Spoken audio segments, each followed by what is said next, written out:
Bismillahirrahmanirrahim. Assalamualaikum warahmatullahi wabarakatuh. Bertemu lagi bersama saya, Dede Ridwana, tutor materi di PKBM Bina Pandu Mandiri Ciamis.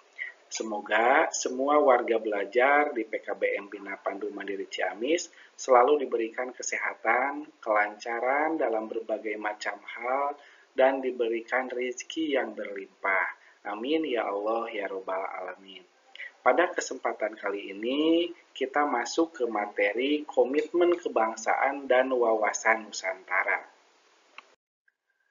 Unsur dasar wawasan Nusantara. Di sini ada beberapa unsur. Yang pertama, wilayah Nusantara. Daerah berarti ya Bu ya, meliputi seluruh daratan, perairan, dan udara di atasnya. Itu yang termasuk wilayah Nusantara, yang masih dalam naungan Negara Kesatuan Republik Indonesia. Ya, tuh sering kita lihat ya dari peta bentuk Indonesia itu seperti apa, ya. Itu. Kemudian persatuan bangsa. Semua wilayah dan elemen bangsa dipandang sebagai satu kesatuan, ya, persatuan bangsa. Jadi semua wilayah dan elemen bangsa dipandang elemen bangsa itu siapa? Masyarakat, ya. Masyarakat dengan golongan A, dengan B, dan C sampai Z, itu semuanya elemen bangsa. Dari anak-anak, remaja, dewasa, tua, ya, itu masuk ke elemen bangsa. Nah, kita juga harus tetap bersatu. Karena apa? Untuk memperkuat kekuatan negara kita tercinta ini. Kedaulatan. Menjaga kedaulatan di wilayah perbatasan dan laut. Nah, kita harus bisa menjaga juga. Memang ada tentara nasional Indonesia untuk menjaga di TNI AU, ya, Angkatan Udara, TNI AL, Angkatan Laut, ya. Itu semuanya sudah ada posnya. Tapi semua masyarakat juga wajib ikut menjaga kedaulatan tersebut. Tujuan wawasan Nusantara ini terbagi menjadi dua bagian, Bapak Ibu ya. Ada tujuan internal, ada tujuan eksternal. Tujuan internalnya memperkuat persatuan dan kesatuan bangsa dalam berbagai aspek kehidupan. Politik, ekonomi, sosial, budaya, dan pertahanan. Itu tujuan internalnya. Jadi semua yang tercakup dalam politik, ekonomi, sosial, budaya, dan pertahanan itu masuk ke tujuan internal dari wawasan Nusantara. Kemudian apa tujuan eksternalnya? Tujuan eksternalnya yaitu memperkuat posisi Indonesia dalam hubungan internasional dan menjamin keamanan wilayah dari ancaman luar, ya. Nah, di sini memperkuat posisi Indonesia dalam hubungan internasional, kita bekerja sama dengan beberapa negara di luar negeri dan menjamin keamanan wilayah dari ancaman luarnya. Jangan sampai kita bekerja sama tapi mereka memanfaatkan kerjasama tersebut untuk mengambil alih ya negara kita. Itu jangan sampai terjadi ya Bapak Ibu.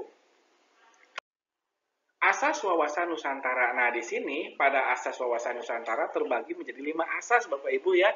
5 asas. Yang pertama ada asas kepentingan. Kepentingan yang sama. Mementingkan kepentingan bangsa di atas segalanya. Jadi kita tidak berebut ya. Kepentingan bangsa itu yang paling utamanya. Harus sama ya, harus sama. Kemudian asas keadilan. Menjaga keseimbangan hak dan kewajiban dalam masyarakat. Nah, Bapak Ibu, gimana kalau misalkan Bapak Ibu diperlakukan tidak adil oleh pimpinan Bapak Ibu atau di rumah Bapak Ibu? Ketika kita diperlakukan tidak adil, itu pasti bakal tidak nyaman untuk berada di tempat tersebut. Karena apa? Kalau misalkan kita sudah terzolimi atau tidak diadil, ya tidak adil, itu pasti rasa nyaman itu akan pudar dengan sendirinya. Ya, makanya kita harus tumbuhkan rasa keadilan. Kemudian asas kejujuran. Jujur dalam segala aspek kehidupan bermasyarakat dan bernegara.